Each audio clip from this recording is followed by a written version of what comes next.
Hey, what's up guys? How you doing? Welcome back. It's me, Mr. 4K Upscaler. So, this is my 65-inch Samsung KS8000 and we're going to test Xbox One X enhanced version of Far Cry 5, which is running in native 4K HDR, 30 frames per second, connected via my Belkin HDMI 2.1 cable.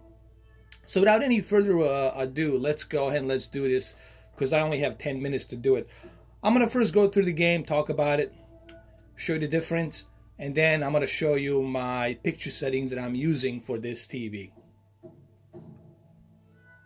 You know, the one very unique and cool feature about Samsung KS8000 has always been the peak brightness. And one of the reasons why this TV was recommended back in 2016 and even 2017 was due to its high peak brightness, over 1000 nits of peak brightness and full wide color gamut. These two components are the most necessary two components for HDR to look its best. And with this camera that I'm recording, it's really hard for you to see that. You'll just have to trust me that if you want to experience a 4K and HDR in its glory, then I think Samsung KS8000 is definitely that TV. It's also good in low latency. You're getting like something between 20 to 23 milliseconds, and it's pretty good.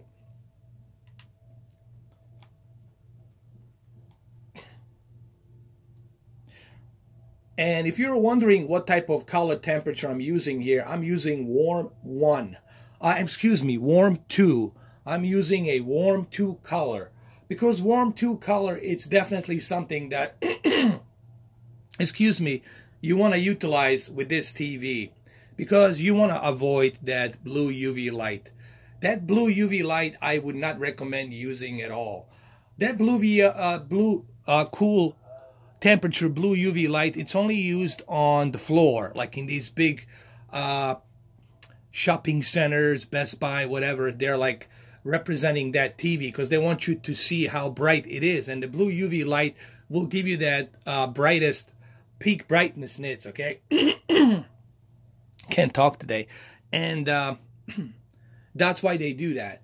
But when you bring it home, you do not want to use that cool temperature. You want to use warm 2 color temperature here. Trust me. By the way, I am recording this in native 4K on my GoPro Hero 6 camera. You know, this TV, even since 2016, what now? 2 years. It's been 2 years now. Almost 2 years. This TV, it's still highly recommended if you can find it. You know, if you can buy it on eBay, if you can get it on eBay, I highly recommend that you go purchase this TV. It's definitely worth it. I say go with a 65-inch. You really are going to enjoy your HDR and 4K content with this TV. And yes, the Belkin HDMI 2.1 cable definitely helps here. It really makes this television pop with detail and color. All right, we're going to go with this for a few more minutes, and then I'm going to jump into my picture settings.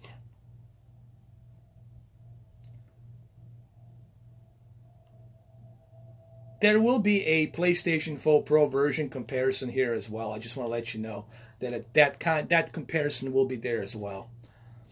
I'm in my other room. You know, I'm trying to organize all my televisions and all my equipment so I can go back and forth and do a comparisons for you guys.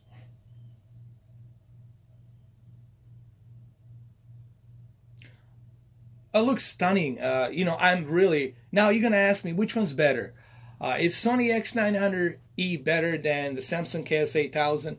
Sony 900E, it's better in terms of local dimming and in terms of processing that it has. It has a very good processing chip that enhances the color, enhances the white bright levels, deep dark levels, and it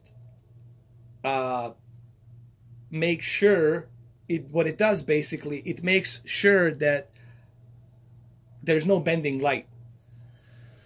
from LED backlit, meaning it has a really good full array of local dimming.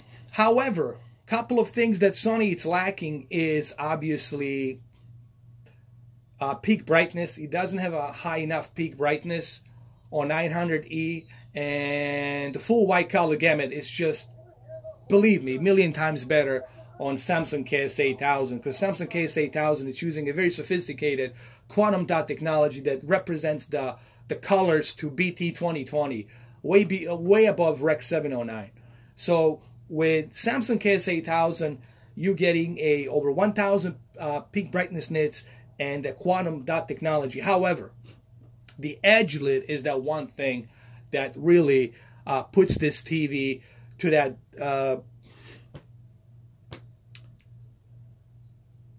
It stops it from being like super highly recommended TV. I still recommend it if you're watching it from the center, okay? But you'll just have to deal with that bending, that light, that edge lit. It's something that you'll just have to deal with. But overall, Samsung KS8000, in my opinion, it's highly recommended. If you can find this TV for $900 or $980 or even $1,000, I highly recommend you go with a 65-inch KS8000. Okay, it's definitely highly recommended. So I'm going to show you my picture settings that I'm using here on Samsung KS8000. I'm going to go through that really quick.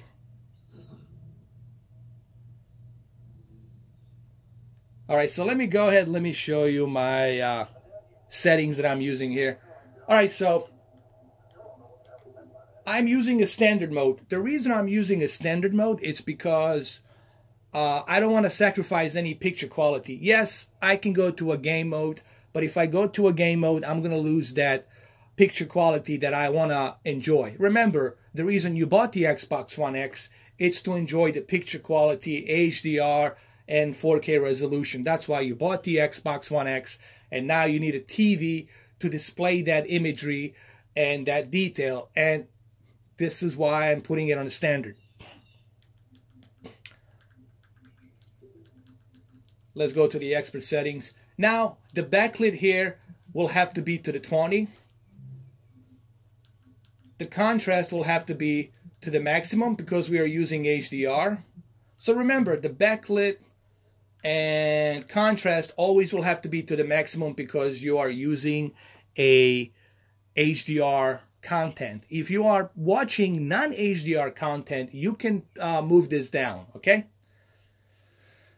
What I would recommend is that you have two presets, one for the HDR and one for the non-HDR. That's what I would do. Brightness, I left it at 45 because I do have my dynamic high contrast set to high. So I left the brightness at 45, just a few clicks down. Sharpness, I left it at 15. For me personally, in this room, I felt 15 is good. But for you, I don't know, you might go down to 10. But I wouldn't really, I would keep it between 15 and 20. That's what I would do. Either 15 or 20, you take your pick. Color, I didn't want to go too much with color. I only went to 53 because I already have a full white color gamut. I already have quantum dot technology on this TV, and I already have the HDR presented. There's no reason for me to oversaturate my colors, so 53 is just fine. Digital clean view, I keep this on automatic. This only takes the effect if you're watching over-the-air digital signal or cable, scrambled digital cable signal. That's why I keep this on automatic. Auto Motion Plus, I turn this off because when I really don't need it here for the gaming. I turn that off. Smart LEDs, I keep them at high. And this is the most important level. The black levels, Hdmi black levels, I keep it on automatic. Dynamic contrast at high. And the most important, color tone at the warm 2. Gamma at 0. And color space at automatic. This is the most important. Before I end this video, I only have like a few seconds left. Color tone at warm 2. Make sure you keep the color tone at warm 2. And make sure that you go back through this video to write these settings down. Pause it, replay it. There you have it, guys. Thank you for watching. The next video is PlayStation 4 Pro.